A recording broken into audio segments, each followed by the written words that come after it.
Just one night before the fog falls on Universal Studios, and we all get to enjoy the event that we've been waiting for. Today, we're back at Universal Studios to walk through the park the night before Halloween Horror Nights opens. Today is the premiere Scream Night, so technically, for some people, today is the first night. But tomorrow is the official first night of Halloween Horror Nights to the general public. We're gonna be making our way through the park for our last little construction update, and also checking out different tips and tricks for enjoying Halloween Horror Nights on your first night. Tomorrow we will be doing it without Express, and we're gonna do a video talking about if you could survive Halloween Horror Nights without Express, so stay tuned for that as well. But in the meantime, let's get inside the park and have some fun and check out all the good Halloween Horror Nights fun that's going on. And we make our way under the medallion into Universal Studios. We can already see our first little bit of construction that's been done. Everything inside the park, for the most part, should be completed. A couple of props that may need to be rolled in because the parade is going on. But aside from that, everything Halloween Horror Nights should be up, and we should be able to check it out firsthand. But if you ended up doing the Premium Scares night, which is tonight, comment down below. Let me know if you did it, how it was. Did it turn out to be everything that they marketed? That's the one part that made me hesitate in purchasing it, is not knowing whether or not these lines and these crowds would truly be limited, but from what I'm hearing, it was extremely limited. And we got the little place that we were checking out. So the Halloween Horror Nights sign has returned this year. I think it's kind of a staple of the event now. That's where Surreal and Sinister will be, and you will choose your path, either go straight or go right. This is gonna be like a tiny mini scare zone. I guess it's almost like the facade to the two different scare zones for the supposed icons of this year, Sinister and Surreal. You know, I don't think it's fair to really call them an icon. They didn't get any of the true icon backstory and build up that a true icon would get, like the ones in the past. And we make our way right. This is gonna be one of the first scare zones, and in true Halloween Horror Nights vacation fashion, it does look like a storm is on the way. I'm really hoping tomorrow is nice and clear. My shoes have suede on them, so I don't want them to get ruined, and it's the only pair I brought for the trip. But that being said, this is your first stay and scream area. It doesn't truly lead you out into any house, but it does get you inside of the park before the general public. And you could also get some of the food over at the Today Cafe. And then we got our first scare zone coming up right over here. This is the interesting one. I wonder what they're gonna roll out in the afternoon once the parade is done to complete this scare zone. What's it gonna look like its first night? I haven't watched any of the preview member night videos, and I'll try to avoid the premiere scare nights as well in anticipation of my first night, so I could be nice and surprised. And here we are up close and personal. Man, that storm, I could feel the wind. We're gonna have to find cover. Look at the palm trees. No bueno. This video might get delayed a little bit, but I've seen a lot of people giving a lot of credit to these props that are out. They really just look like wood and spray foam. And I've been talking a lot about the effect of this being a budget year. Some people are in denial, but I think it is very clear that this is a budget year. But regardless, I know that the Universal Creative will make the most of it. I'm still gonna have an amazing time. I just think they could have done a little bit better. Of course, I'm not sure if you guys could see it, but it is pouring down. It's raining sideways, and we tuck into the Summer Tribute Store in the meantime. Hot take, Summer Tribute Store is much better than the Halloween Horror Nights Tribute Store. All right, and after about 30 minutes of finding shelter, like typical in Florida, the rain is over. And I think by now I don't need to tell you, bring a poncho, bring an umbrella. Everybody out there will let you know opening night tends to rain, and just in general, Florida is known for having this sporadic rain showers. It's about to get nice and sunny all over again. It's crazy. It's such a temperamental weather out here. But let's keep making our way and checking out everything Halloween Horror Nights related the night before the fog falls. And one of the things I'm looking forward to are the themed bars this year. This one right here, El Mercado de los Monstruos. Although I'm not expecting much from the Monstruos house, this bar does seem super cool and themed. I love the pig heads and just the overall aesthetic that they're going for here. Obviously, line forms over to the left, but let's see what they have to offer. They have a heartbeat tostada. That's probably going to be delicious. Spinal column pinchos, which is grilled chicken tenders with a red chimichurri sauce. Yum. pork carniceria, and then a chocolate tres leches. Yummy. And then, of course, you're going to have the ability to get yourself some of the Halloween Horror Nights themed drinks. I'm not a fan of the themed drinks for whatever reason. Super sweet drinks are not my thing, but if they are for you, or you want to get one of those, the souvenir cup. There we go. Sorry. Souvenir cup. So you can take home with you, have a nice blinky cup at home. Do that. At least get yourself one. But I'll probably stick to some bourbon and Coke for myself. But I will love to come over here and indulge in some of the drinking throughout the night. Nothing too crazy, but it's just part of the experience at Halloween Horror Nights.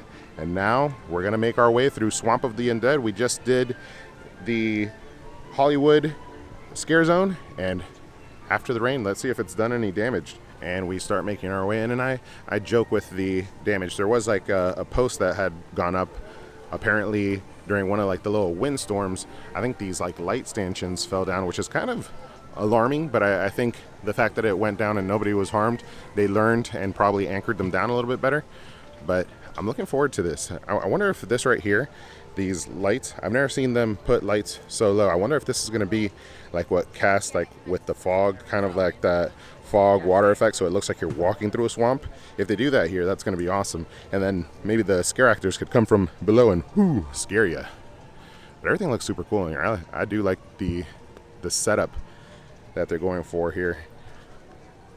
And look at this little handsome guy. Hello. And as a kid, I always wanted to have my own tree house. And it looks like at Halloween Horror Nights, my dreams will come true. We may have some scare actors out there, and maybe up here on these platforms as well, but with the rain, I could imagine that might be something that they cancel out throughout the night. So you may see somebody up there, or you may not. It all depends on how the weather goes down during Halloween Horror Nights. All right, and now we've gone through Demon Queens and Swamp of the Undead, and I gotta say, I do like the way that these scare zones look. Demon Queens, not so much, but we really can't judge it up till all the props are brought out after the parade. So we'll see what it ends up looking like and how the characters interact with the guest. But the Swamp of the Undead definitely looks super cool. We'll continue our way. This next portion is going to be the next area where you could find yourself for Stay and Scream. And it's probably one of the ones that I would suggest. It's one of the more accommodating areas. And as we make our way into Springfield, we have the Cary Drive-In area, which is like a food booth area under where Animal Actors is typically at. And I gotta say, I like it. This has been an area that has been utilized the last couple years for food and drinks, typically bars more than food, but it does look like it's supposed to be like a movie concession stand. And we got some specialty foods. We got a summer camp dog, a ropa vieja, I gotta pronounce that with the proper accent, rocks from hell, vegan walking tacos, and cinema popcorn. I think that hot dog looks fairly decent. That's the summer camp hot dog. It's topped with Tostitos and nacho cheese. Yum. Slaughter Cinema. I'm looking forward to that house.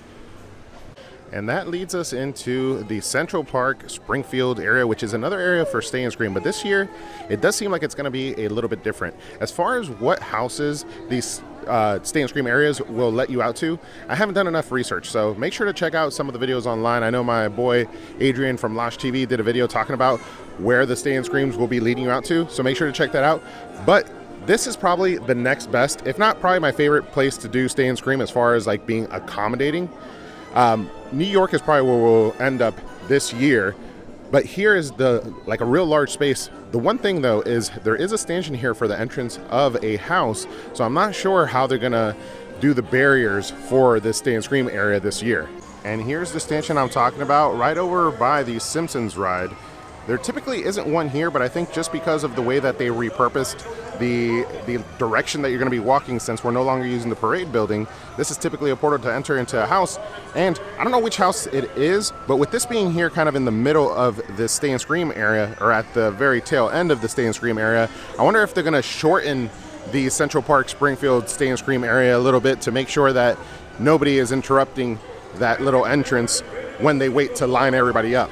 And just next to Men in Black, we have our next house entrance. Once again, I'm not too familiar with where each house is going to be, but we typically would have two entrances to the houses back here. But with the whole new tent house further towards the back, We only have one here, and then we have one as we continue past Men in Black. They're kind of well spread out.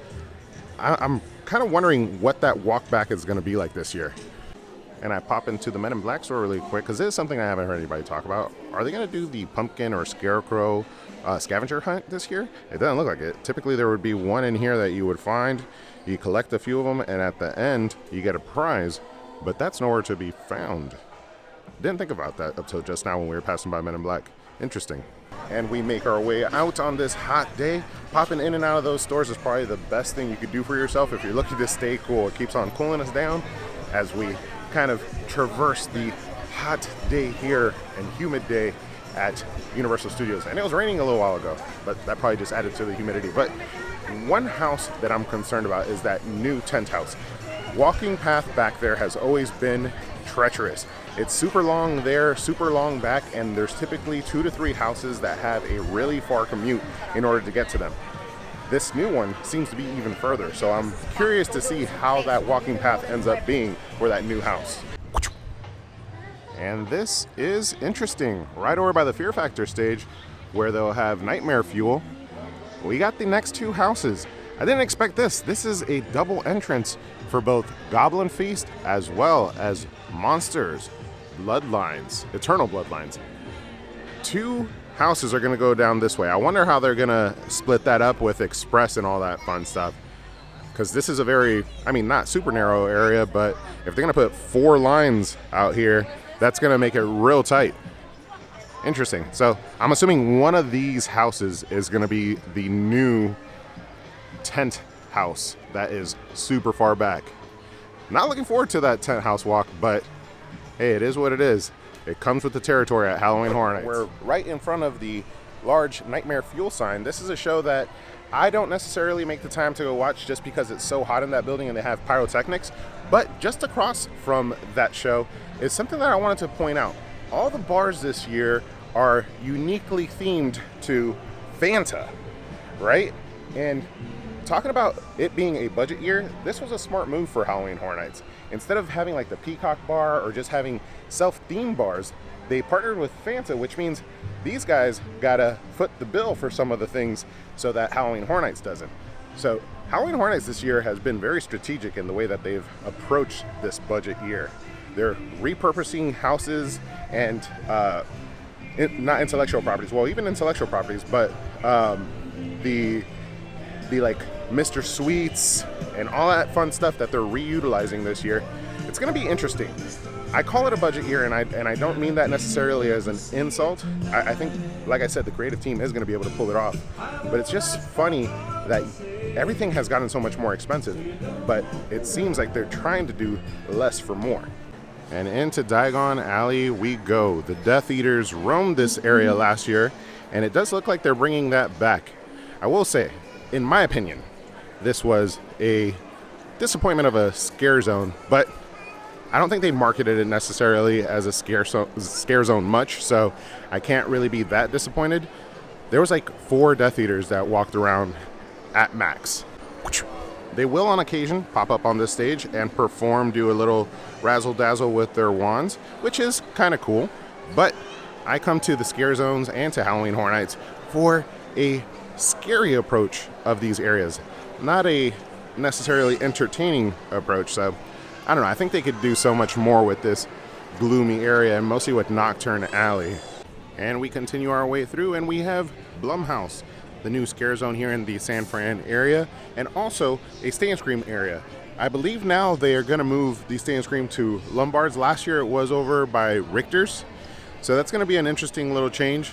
Either way, kind of still a very similar area, but the Blumhouse scare zone, although I wasn't a huge fan of the Megans, I am a huge fan of Blumhouse properties, so I'm looking forward to see all the characters here. All right, and we take a quick seat over in the patio of Lombard's to kind of give you guys a little insight of what to expect. If you're enjoying the content, don't forget to smash the like button and also subscribe to the channel, because this isn't our only Halloween Horror Nights update. We got some videos that we did yesterday, as well as videos that are coming, and a lot more videos coming throughout the haunt season. We have the opening night of Halloween Horror Nights coming up. We're doing Saturday as well. We're doing Unmasking the Horror Tour and finishing everything off on Sunday with an RIP tour, and we'll bring you guys along for all that fun, give you some feedback if these are things that you are considering doing.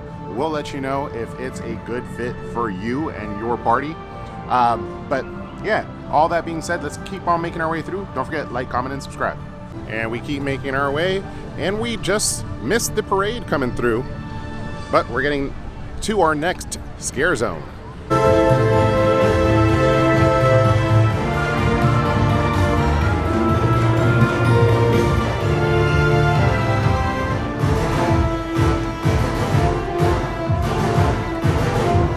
That was actually pretty awesome. We caught the shorter end, or the end of the parade, but it's kind of cool to actually check it out because we got Ghostbusters coming this year and Ghostbusters in the parade, as well as Jurassic Park and Jaws, both super cool intellectual properties of Universal. And into our final scare zone we go, Torture Fair, as well as Stay and Scream area. If you're looking for a Stay and Scream area that has multiple houses, last year we did this Stay and Scream area and we were able to tackle 3 houses within the first hour. So it definitely paid off really well. 3 houses out of the 10 gets you a good head start on the crowds. But check out Torture Fair. Yeah, Moose was saying, I wonder what this could be in Torture Fair. We'll find out tomorrow, but I think I know what it is. A dead body, that's what it is. But these stages look really cool. And when we had Mr. Sweets here, or Major Sweets, sorry, this was one of my favorite scare zones that year. I feel like the characters have a lot to do with it. Obviously with the parade going, they haven't been able to have the big centered props like they did for Major Sweets, but I think they'll do the most that they can with what they have while the parade is still going. And it's gonna be really up to the actors to fill in these areas. And then we have the major stage here, which I believe we may see Sinister and Surreal, or at least one of the so-called icons of this year. And I'm assuming with some sacrifices being done and whatnot, this year's gonna be an interesting one. I call it a budget year, but I'm still looking forward to seeing the team here at Universal pull it off. The creative team is solid. And on that note, we are now in front of the Tribute Store. If you guys have not checked it out, yesterday we were here for the past member and employee preview of the Tribute Store, so make sure to check that out. That's gonna be it for us. We hope you guys are ready for Halloween Horror Nights. There's a lot that you should do. Bring an umbrella, bring a poncho, because it may rain like it did earlier today, and also bring some light clothes, because then it'll get super hot shortly after. As you can see, we're kind of sweating our lives away. We're gonna make our way inside of the Tribute Store, and if you wanna check that out, make sure to check out this video right over here where we went inside the Tribute Store for the preview. Guys, I hope you enjoyed coming along. I enjoyed bringing you guys along. We will see you in the fog, but up till then, don't forget to ask yourself, have you been entertained?